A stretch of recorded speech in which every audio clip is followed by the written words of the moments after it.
Welcome to Slow and Steady, the podcast where you get to follow along as we build products in public. Each week, we'll give you an honest peek into our lives as we share our struggles, our wins, and everything in between. I am Benedicta, and I am sore. I am Brian. I'm in Gettysburg, Pennsylvania. Today is August 17th. This is episode number 104, and I am feeling some positive momentum. Benedicta, so you were saying you needed to draw on absorb some positive vibes. A little bit. No, it's just, I had the week off. Yeah. Trying to get back in the saddle after a week in the actual saddle. That made me sore. So we were both out last week, and yes. Benedict had a great interview, great episode with Daniel, that it was a pleasure to listen to. And so now this week Benedict is out and we're here, but so what was your vacation like last week? What was your time off like? It was awesome, but also physically tiring. No, so I did 4 days in the Norwegian mountains. It's close up to a national park, on horseback. So it was 4 days of riding. I think the longest was 6 hours on the one day, and then the other day was like, yes. Well, there was a break in the middle, but still. And then you're like, some people are like, well, you're just sitting on the horse. It's like, it's not. It is not just sitting on the horse. You have to ride the horse. And then also they climb a lot. So there are some really steep hills or mountain. I mean, these are real mountains. So when they go up, we have to like stand in the saddle to make sure that they can use their backs properly and like curve their backs and put their head down and like climb like little mountain goats. So that was like a little much for my legs, my computer developer body. But so beautiful. I mean, these mountains are, if anyone want to see, I took a photo every lunch break. That I saw those. There's a thread on Twitter that we can link to. But I mean, these mountains are just so awesome. And the good thing about riding is as soon as you kind of get up to these plateaus, you can like look around a lot more than when you're walking. At least me with my weak knees and my weak ankles always have to look down to see where I'm stepping all the time.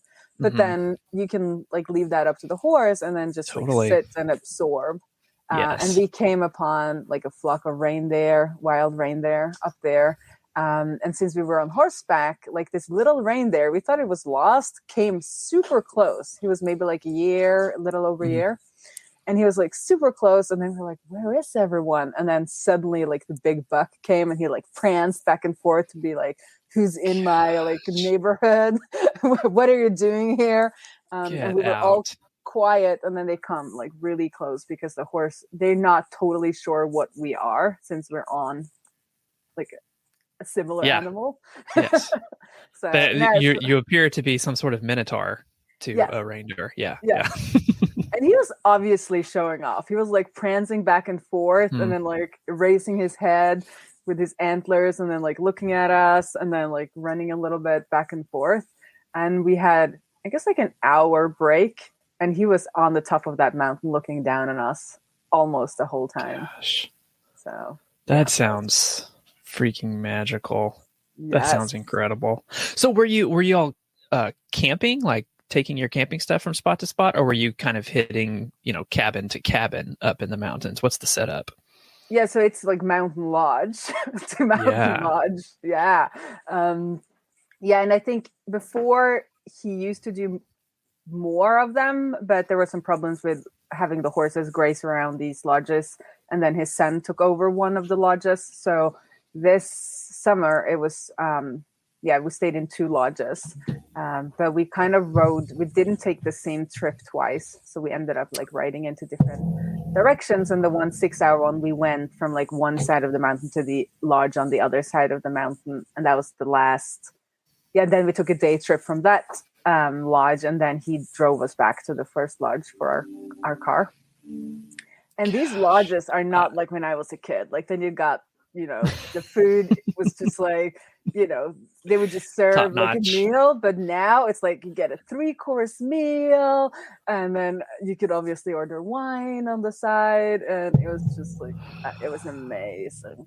So I talked to him about like, what shouldn't you start doing, like workation destination type things. Yeah. And he was like, I've never heard about workations before. I'm like, yes. It's a thing. It's a thing. And also in the fall, he said like they have a lot of people Thursday to Sunday, and then almost no one from Monday to Thursday. So I was like, well, you should just set up your like fireplace. They have like a fireplace room. I don't know what you call that in English, but and they could just set up desks there and then invite people up for workations.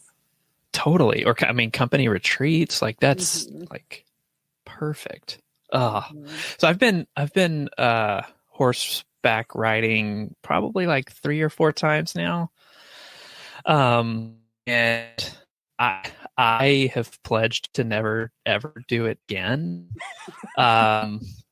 Because without going into too much excruciating detail, I feel like I'm just paying somebody like $95 to just repeatedly punch me, in the undercarriage. And it's like, I don't want to pay somebody to do that. So, gosh, the fact that, yes, I know that it's amazing. It's magical. People love horses. But gosh, you could walk in these mountains as well. It's there's lots of that's what I would do. Just walk alongside the horse. Let the horse carry my backpack, and then just walk next to it and behold its beauty. Yeah, exactly. Yeah, there's so many ways you could do that. But I do horseback ride every week, so it's not like a new. I don't think I would have signed up for this if I'd never like done it before. Then I would have gone for like the 1 hour trail ride maybe. That these saddles were pretty good. Like, so they're Swedish Army saddles, I think he said, and some of them were 100 years old because he finds them and they're made for like long haul trekking. Yeah, designed for that. Yeah. So they are better than like your regular. But I guess you've probably done Western, which is similar, I guess.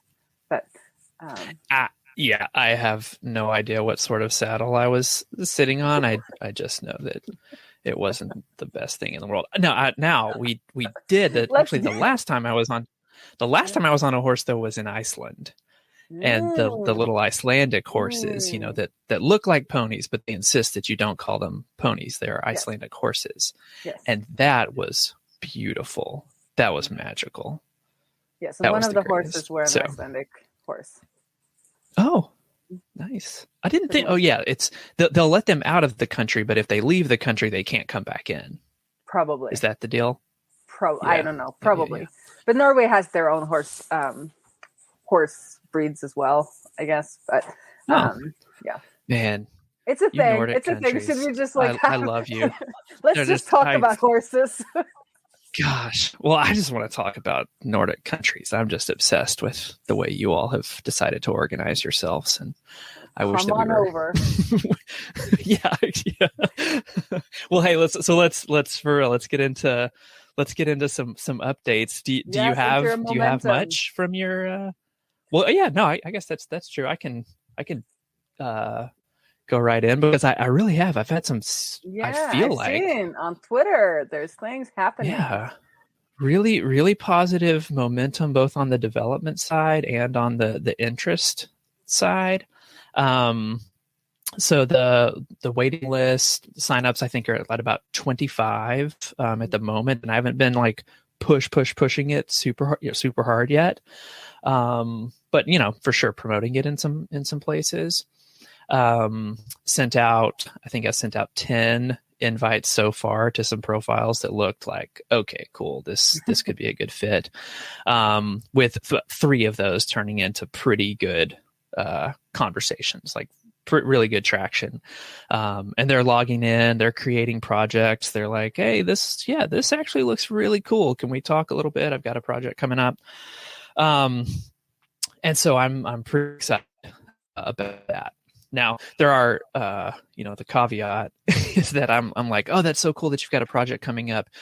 You're probably not actually going to be able to use this just yet. So I've got, I want to, I'm feeling that motivation and that momentum to get a couple of these features, truly, dialed in and working. And so I'm wrapping those up so that I can record a real demo video, like a nice overview video of here is how you run an interview project from start to finish, conduct a survey afterwards, and see, data visualization that you can make decisions based off of. You want to do better customer interviews? Here's how you do it.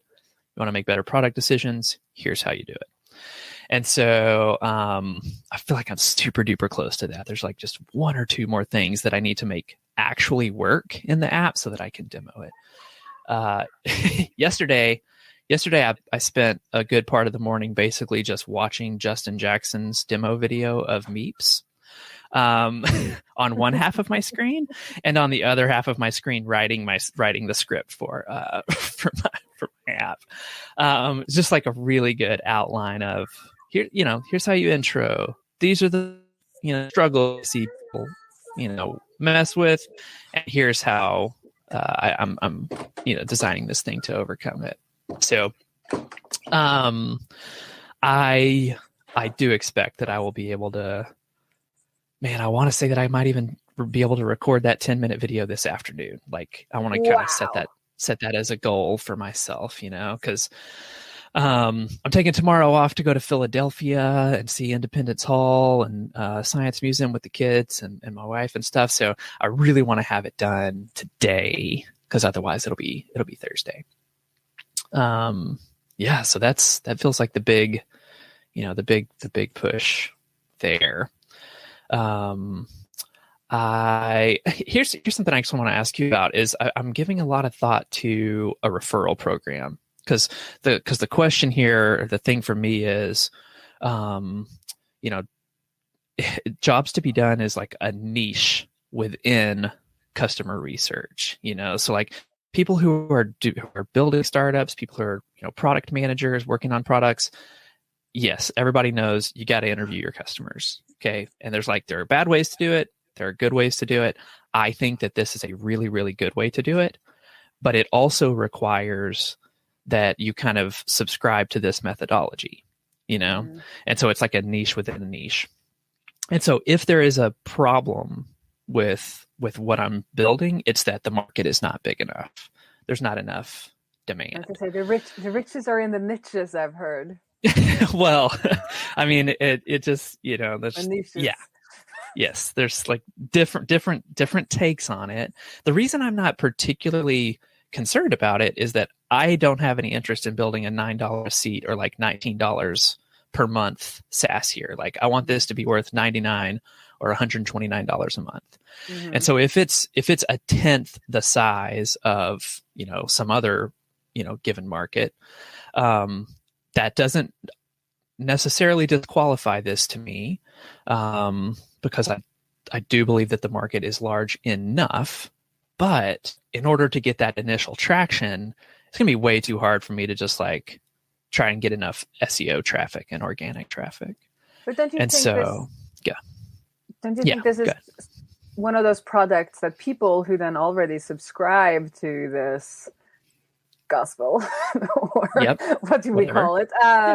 They will just talk about it kind of without incentives because the niche is so small and so kind of tight-knit in some way that it's like when something new comes out, it's like, yeah, jobs to be done app. Finally, there's something here that we can use to like structure or like answer things our that process. They have. Yeah. Yes. I hope so. And I am betting that. And what I'm wondering is, okay, like, can I really jumpstart the first 50, true believers, early fans by like working out a referral program with like I've been on a couple of podcasts to talk about jobs to be done that have very large audiences. And so can I go back to those hosts, and say, hey, I'm working on this thing. I really think your audience would be interested in it, et cetera, et cetera. Can we work out some sort of like, referral or go back on the show, guest again. I would look on these I don't know. podcasts. Do they usually do sponsored content? Because it feels like me, at least, I'm like, and you're getting into more like enterprisey land where who's going to get the referral? Like when it's more like a one-man shop or, a consumer thing, it's very easy to see who's going to get kind of the referral money, I guess. Yes. But when you're getting higher up into these larger organizations, they want other things. Like they want you to be comply with stuff, and they want proper invoices, and they want database plans or whatever. But I feel like referrals is much more in like that influencer space where you write an ebook or something, and then some techfluencer will sell that for you, and they will sometimes even get half off. And I am so allergic to that I will not buy it if I can like sense that there's referral something going on. Yeah. I have to really trust the person and it has to be super clear. If there's people who try, I don't know how the rules are in America, but it seems like they're less strict than in my country, for instance. It seems like people can kind of sell you things on referral or affiliate links without disclosing it. It feels like more people do. And then I get really pissed off if I find out, especially if I don't like it. Because the few times it's happened, it's like, well, this course is not that good. But obviously you're saying it's good because you're getting all this money, right? Yeah. So I don't know. I might not be the correct person to ask because I just decided I want to stay out of it. Got it. I think it's very hard to recommend things then, because if the affiliate relationship is not clear and not upfront, you're saying and also be wary of that. Me personally, now with like I have my Gatsby throne happening.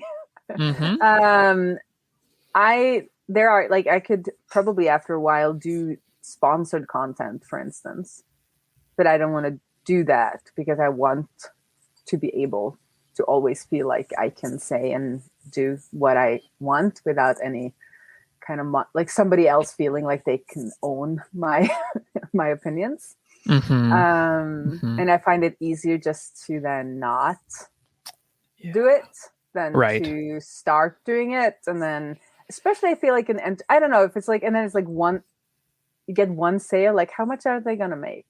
Like, like they're, I don't know. It's like when you get the volume up, like with an ebook, like some of these people can make a lot. But if it's like, if I was going to do this for you and then, you can use my referral link and I have like 3 referrals and then that ends up netting me like $80, it's like, why? Yeah. I think so what I'm thinking of, what I'm trying to look at are, different case studies from Rewardful, getrewardful.com. Yeah. Like how are those set up in such a way that it truly is like a win-win-win? It's an honest representation to the consumer. It works for the person who already has the audience because this is truly something that's valuable to your audience, and it works for the business receiving the referral. I mean, the much more direct connection to this consumer than I would have been able to, it would have taken me a couple of years to find them. Whereas they've known about you for a couple of years. So they already trust you. You trust me. Cool. So finding places where that is just a no-brainer fit, and things like Lean Stack, Ashmura's product that's, built off of Running Lean, his book. Like people who would read that book would be at least interested in this methodology and this tool. I even think like Techstars and TinySeed, small startups that have a little bit of funding. I don't think that Bootstrap SaaS is a good market. They would be interested in this, but they're like, they're not going to pay rightfully, no. Rightfully, like, cool, good. Like download the free course and do it on your own in Google Docs, but you're probably not going to want to buy the tool, pay for the tool. anyway, that's what I'm trying to think through. But yeah, I guess because you should talk to more, like Justin with Transistor. yeah, But that yep. even still is something that a lot of people sign up for on their own. I guess that's what you have to figure out. Like, for sure. But who pays the bill for this, and like how does that like work? But then the referrers, of course, could be other people, yeah, and then totally. the enterprises would pay. Be the customer. Yep, which is fine. And you would have other people to refer. But I don't know how these things work. I listen to some podcasts with ads, and I prefer that when I listen to a podcast that it's a straight up ad. That it's like, okay, this is an ad, and then they sometimes say like, I've tested it, I like it, or something like that. But it like transitions into an ad, so that you kind of know when it's one or the other. Yeah. Yeah. How many products have you bought because they advertised on a podcast you listen to? Me? Yeah. I've tested stuff out. I've tested out LogRocket. I think I use it. I don't pay yet because they sponsor Syntax FM. Mm-hmm. I think the reason I'm more interested in the affiliate than the advertising is that I am capital poor at the moment. So like I can't just, blow several $1,000s on ads and then see if it works. Whereas with an affiliate, network, I don't make anything if you don't make anything. Yeah. I think you should look through who these people would be and see if they really need that. Because as you've said, you've been on a lot of large podcasts, and I think a lot of them need content. And if you can say, hey, I have this new application, do you want to hear about the process, like how I made it, how I how did you use Jobs to be Done to create the Jobs to be Done app? Exactly. And then it's actually valuable content, and that person could interview you, and that person doesn't have to say, you are amazing, go buy this product. You would then kind of have that. It would be on you to kind of sell it in that podcast. But it's an interesting. You're totally right. That's 1,000 times better than running an ad. It's just be the host or be the guest. Yeah. Okay, I'm making a note. Be the guest. Duh. Why didn't I think of that? So that's it. Because you could also be on software podcasts, and you could start small. There's a lot of people doing smaller podcasts now, and I don't know how large their audience is, but since you've developed it yourself and you're using a methodology, there are many podcasts that you would be a good candidate. Startup podcasts, tech podcast, or like developer podcasts, and methodology product podcasts. Manager podcasts. Yeah. Okay, you're totally right. I got to get back into podcast guest mode. It's decided. No, but it's a little bit about where you spend your time with all these like referral things. It just I don't know. It just clutters. There's just so much stuff that you have to like fix, and then is it worth it? And then maybe 1 year down the road, you promise them like 20%, and then you change your billing system, and then you don't know if it's still gonna like you have to retrofit it into every change you do to your billing. So maybe do it in a year or two. I emailed Justin because I remember, I don't know I can't remember exactly when it was, but I feel like it was when they were in the several thousand to less than 10,000 MRR stage. And I remember him and John saying like, man, we're sending out a lot of revenue because of our referral program. Like a lot of these people are a good percentage of our MRR is actually going right out the door. And so I don't recall that they ever resolved it on the show. So I shot him an email. I was like, hey, just curious how this is working out. And he responded back, I would do it if I could do exactly that with this new thing that he's working on with Josh Anderson, Meeps. He's like, I would do the exact same thing.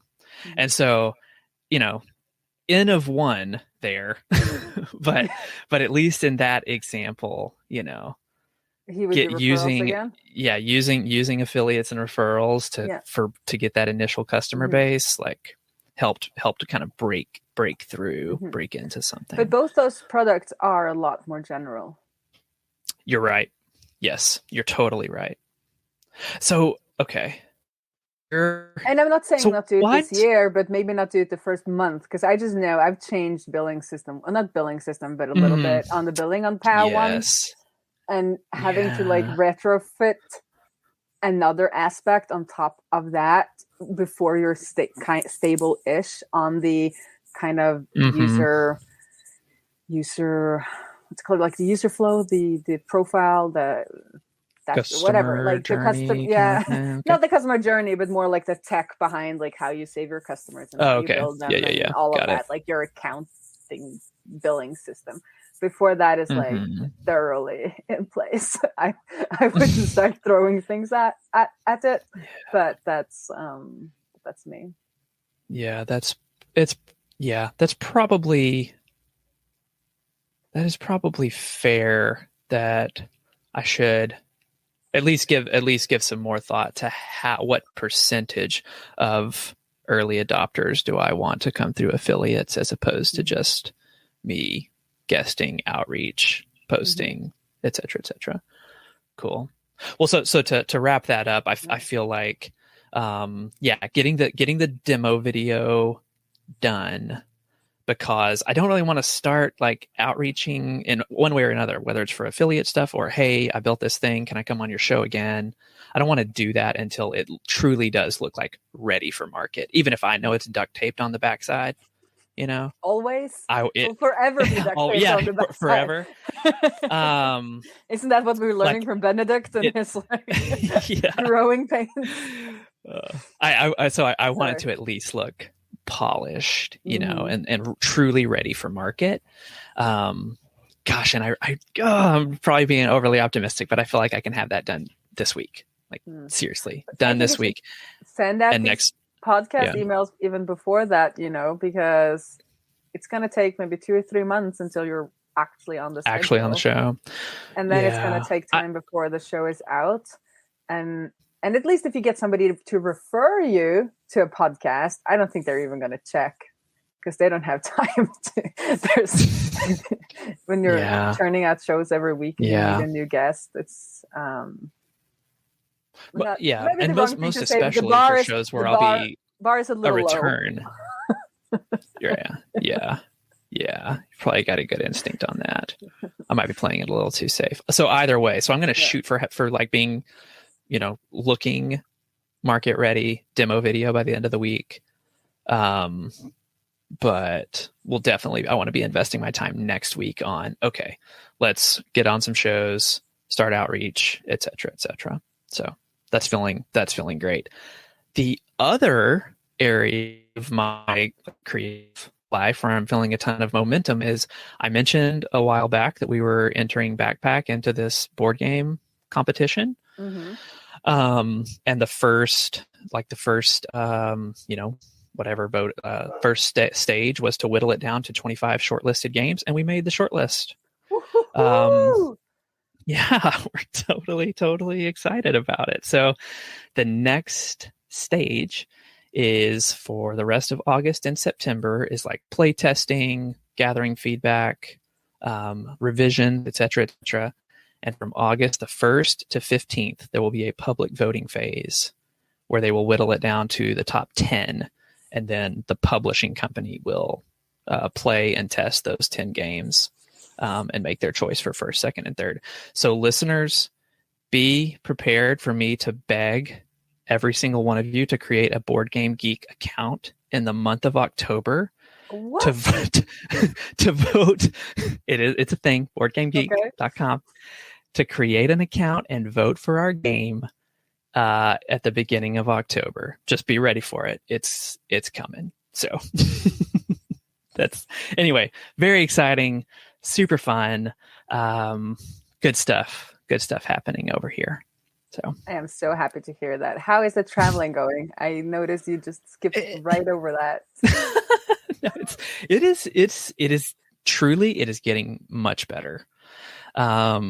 We are I feel like settling into a much smoother rhythm. So many of just the early, adjustments and shakedown issues with the trailer and with the truck, are resolved. There's still things that come up, but it doesn't feel like just, one sucker punch after the other. And we've had some really just fantastic stays back to back to back. Like Boston area was super cool. We just spent a week in New York, and everyone had an amazing time. Now we're here in Pennsylvania, where I'm sorry, Pennsylvanians, but the weather is horrendous. But but there's some really cool stuff around here that we've been able to do. So it is for sure. It has gotten better. There are still challenges that just make, what's the right word? Just like that just makes routine more difficult, than I would like for it to be. Like internet's always a question. It just feels like a bit of an obstacle to like go to the gym or go exercise. That's more of a mental obstacle. There's not really anything in the way other than it's not just super convenient. But yeah, I mean, it's not the same like you're used to. It's not the same. It's not. So you don't have that same trigger, right? You need a new type of trigger to make that happen. Yeah. You're exactly right. You're exactly right. And so getting those triggers in place, I think we're starting to get more and more and more of them in, but some of them are still absent. But thanks for asking. It's for sure. It's getting better. And we're making, boatloads of memories. No doubt about that. But yeah, it still presents a challenge. Yeah. Anyway, we're going to go on a 3-day cabin van. They're called cabin van. Right on. Excursion this fall for the fall vacation. Sweet. And I booked it already because now that I have a child in school, we have to adhere to the school schedule. Yeah. Which is a blessing and a curse. Yeah, and an annoyance. Yeah, and totally. Annoyance. But so that's what I started this week when we're recording. We the Pirate Princess, aka our intern, aka our daughter. She's getting all these kinds of nicknames now. But she had her first official day of school. Awesome. Which was pretty cool. And that was a very short day. And then the next day it was like full on school day. So that's pretty interesting. And it's my first and only child. And for daycare, there was like a week, where you're like slowly transitions, and like the parents are there. But she's been going for 2 weeks for like summer school or like after school care, but it's just all day. I was going to ask how that, I heard you mention that a couple weeks ago. Yeah. How did that go for her? So that was, she got some friends and she's had so much fun. And luckily we didn't really realize that, but her teacher was at this thing for the whole 2 weeks. And I didn't realize that until I saw the other teachers yesterday. And I was like, where are all these other grown-ups? And it's like, oh yeah, it's only our class that had the teachers working, because he's a new teacher. He's just out of school. So I guess he like picked up that 2-week kind of extra shift. Totally. So she was ready. She's very ready. Awesome. Is she doing well? Like she enjoying it, adjusting, and how's it going? Seems like it. I think she'll be a little disappointed because she's looking forward to homework and like tests and stuff that she's read about in books or listened to audiobooks. Yeah. And this is a school we have then chosen, as the parents we are, a school with no homework, and they're not really going to do a curriculum for the first year because they've gotten this exemption from like the official curriculum or something. Anyway, so but she's like, I want homework, and I was like, okay, we're gonna make you homework. It's fine. We can take care of that. We can. We'll see how long she wants. And I said, well, you can go up to your friend and like help him with his homework. And she was like, yes, I'll do that. And I'm like, okay, you do that. So anyway, awesome. So I've been in family modus. I've been in vacation modus. Mm-hmm. I'm not completely sure what I even did before the vacation. I guess it was Gatsby summer functions. I probably had some webinars and stream on YouTube. and all that jazz. And it's the fourth week this week of Gatsby Summer Functions, and then it's the last week next week. So we decided to push another kind of like a mini summer functions where there's a webinar today, and then or today, you don't know when we're recording this, but a webinar this week, and then a Q&A session next week, and then they'll get access to the forum and the code samples. So we had one signed up for that, so he's gonna be joining me in not too long. But it seems like we have momentum. There's like a lot of people seeing what we do. We need to figure out what the pain is. Like, what is the pain we're solving for people to get them started with Gatsby functions? So that's going to be our fall kind of work, is to figure out exactly. I think people like our style. I'm getting pretty good at the webinars. Could probably, and now that I've done like a lot of demos, I have a lot to like draw on. But we have to kind of figure out what is it that people would really want and like pay for. Yeah. How do most people? How are people finding you right now? So now it's like basically Twitter, which is okay. But that is also like this fall is going to be a lot about creating some systems and structures in place for kind of Queen Ray, and having a proper kind of like advanced intermediate Gatsby newsletter, I'm thinking, and then just kind of keep on with a mix of paid and free webinars on a schedule, I think. So maybe every other week or at least once a month, like I'll do a proper webinar, and then we can like, and they can stay up also. So I make them more evergreen, because now I reference Gatsby Summer Functions all the time and stuff like, that. But if I get better at doing the webinars and just solving one problem in the webinar, and then I can see which one people are willing to kind of pay for. Yeah. Yeah. And then also you've had some like, you've got good connections with the Gatsby team. Absolutely. Now. Like, so what about, speaking of guesting on podcasts or speaking and things, like what about, trying to leverage that a little bit? And so they actually include us in all of their emails. So even though they've included kind of this paid webinar that I'm doing today in their emails, we didn't get that many people from it. So there's something like we need to figure out. Something's not clicking there. Yeah. Something is not clicking. I think it's a mixture between it just being, so Gatsby Functions in itself being very new, and people haven't, like they've heard about it, but then they're like, what should I use it for? And it takes time to kind of incorporate a new tech or a new feature into your project. So I think there's a little bit of there. And then it's like I'm having a hard time with so you can be a fairly proficient and like experienced front end developer and never created a serverless function in any flavor.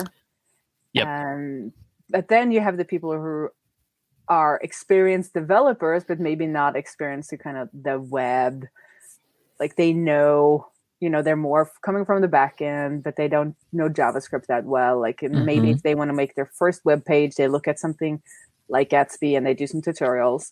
And then you have the newbies who are transitioning into tech, and this is their first, like Gatsby's the first thing they do. Like some people, depends on how you learn, right? So some people like to start with the more fundamentals, and some like to start with a framework. So we see a lot of newbies coming straight to, or career transitioners coming straight to Gatsby. So I'm having a hard time with that pain, and also like, who am I talking to? Because I want experienced people or intermediate people, but who are they? Like, would they be the experienced front-end devs who's never created a serverless function? Or are they the people who are past creating your blog with Gatsby, kind of like done that? Like, you could have done that with a simpler tech. So I want to go like push more into the dynamic and app version of Gatsby. So need that jobs to be done thing. Yes, well, I was getting ready to say there's something that I want to do for a demo project is like do actual interviews, and put those up, on the site. So I'm trying to think. I got two projects for you. I both got PAL and I got Queen Ray. We're open for all the research we can get. Yeah. Totally. No, but as you said with Gatsby, they asked me to speak at Gatsby Fall Camp, which is coming up. Yeah, so that's pretty cool. Oh my gosh, And that's awesome. It looks like it's mostly internal people and then some agencies. Okay. So I'm going to do, and it's a 10-minute, 15. It's a very short talk. So like a lightning talk kind of thing. Yeah. So we're going to. I mean, so the agencies. The agencies thing, like that could be a really great fit for what you were talking about a week or 2 weeks ago. Like the idea of trying to do some plug-in consulting stuff. Is that okay? So that is still where we want to make, like that's where Queen Ray is going to go. Like that's our top tier version. So this, I want that elusive product ladder. So I might realize that maybe I'll just do the webinars more as like a marketing kind of thing. Cause I see that I'm not one of those persons who's going to make like a 50-hour course on like advanced Gatsby. Not yet, at least. Like I like more, you have a problem, I figure out how to do it. I'll live stream it.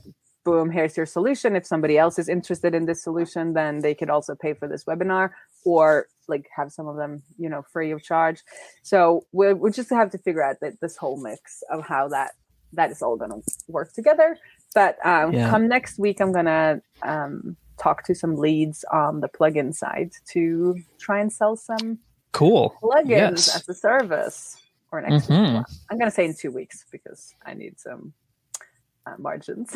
Need a little time, little margin. Yeah. A little bit of margins. Yes, I think we're definitely onto something here, and we're having a lot of fun. It looks like people are enjoying the fun of it a little bit because, a lot of tech is I guess, a little bit more boring or serious or like trying to like seem like, the know-it-all. Yeah. So it's a little, we have a different vibe to it, which I was gonna say you have a really cool vibe that just comes across very like naturally and very effortless that I can see how it appeals. So you just gotta get it in front of the right people. Exactly. Something. And also I think it's it takes time. Like we don't have a proper newsletter. Oh gosh. We don't have all of that, audience and we haven't been that good. We've done the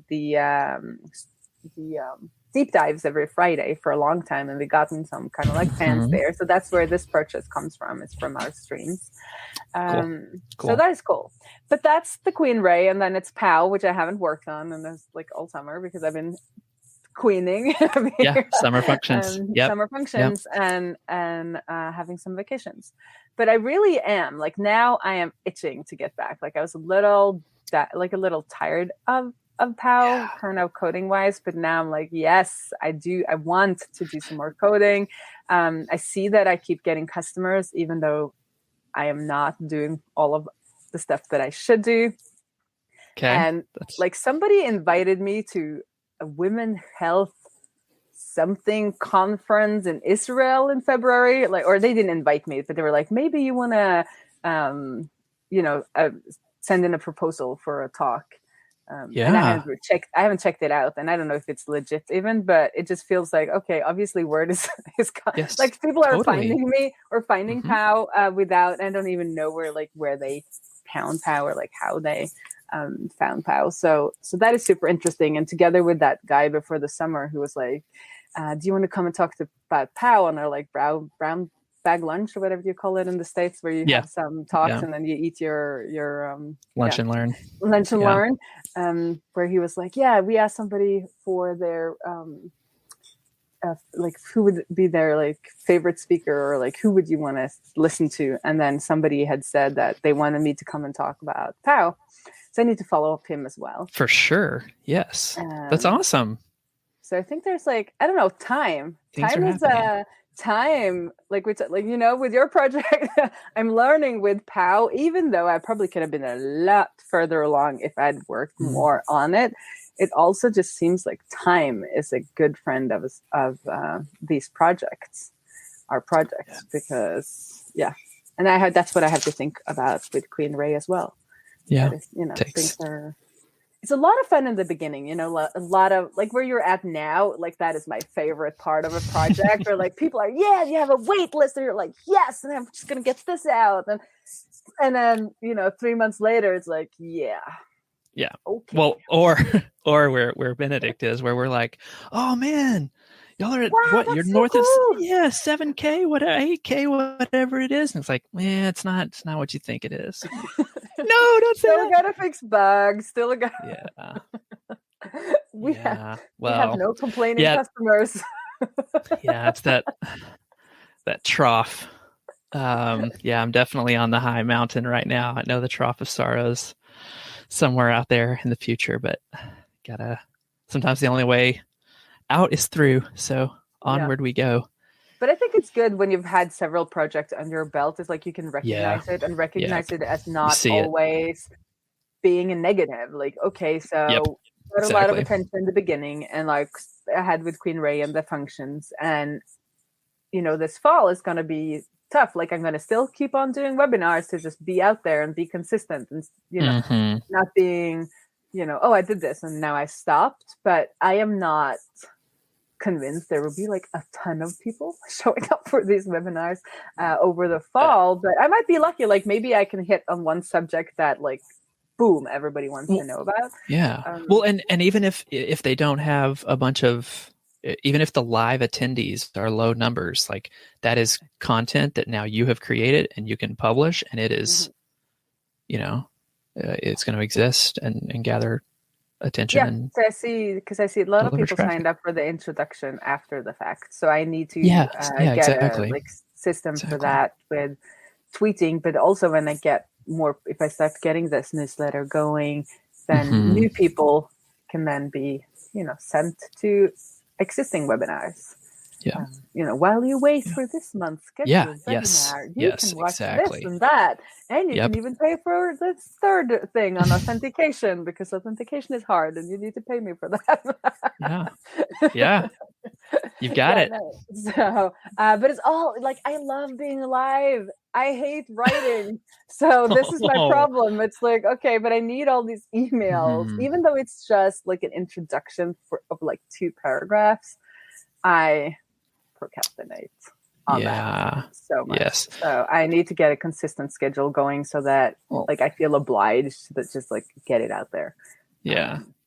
I mean, it's so easy and natural for you to just switch on and hit record and talk, but you don't like to sit down and write. Like, what if you just record yourself just kind of freestyling and talking and send it to your editor? You have an editor for your blog, you said, right? Yeah, I do have one lady does that work? That is helping. Well, she's done some great work on POW. I haven't followed her up properly over the summer, but I see things like popping in. I think she could definitely do that for some of. She's not a developer, not that old. Got it. Okay. Like, she's not a tech editor, but it's more those kind of tying things to, like, just letting people know that there's a webinar. Like, it's like a sentence, and she could probably write that, but then that would just take long. It's not super efficient. I get it. So I just need to get over myself and just do it. Yes. And I know if I get now that the school year is started, I have more time and like consistent, like things are more routine and all of those things that you talked about with traveling. Like we will hopefully get that. And as I said 2 weeks ago, next week I'm starting coaching with Jonathan Stark. Yeah. Yes. So he will hopefully also help me. I really want to hear how that. Really want to hear how that goes. I've paid for a bunch of his books. I've never like pulled the trigger on the big ticket, big ticket items. So I really want to hear how that goes. And I just looked at the contract. Like, I'm allowed to talk about everything. So cool. Like, there's nothing that I need to keep secret. Keep private. So cool. I can give you little updates every for sure every week on how that's going. But so he'll mostly help me with the Queen Ray stuff. Queen Ray side. Yes. His expertise is in building authority businesses. Yep. So right on. I'm like the tech side, tech people. And then hopefully I'll make so much money from that I can spend loads of time on POW. Yeah, exactly. Yeah. It's so easy. 4 months from now, you're good. You're good. Thanks for hopping on. It was so good to catch up with you after a couple weeks. You See ya. Okay. Bye.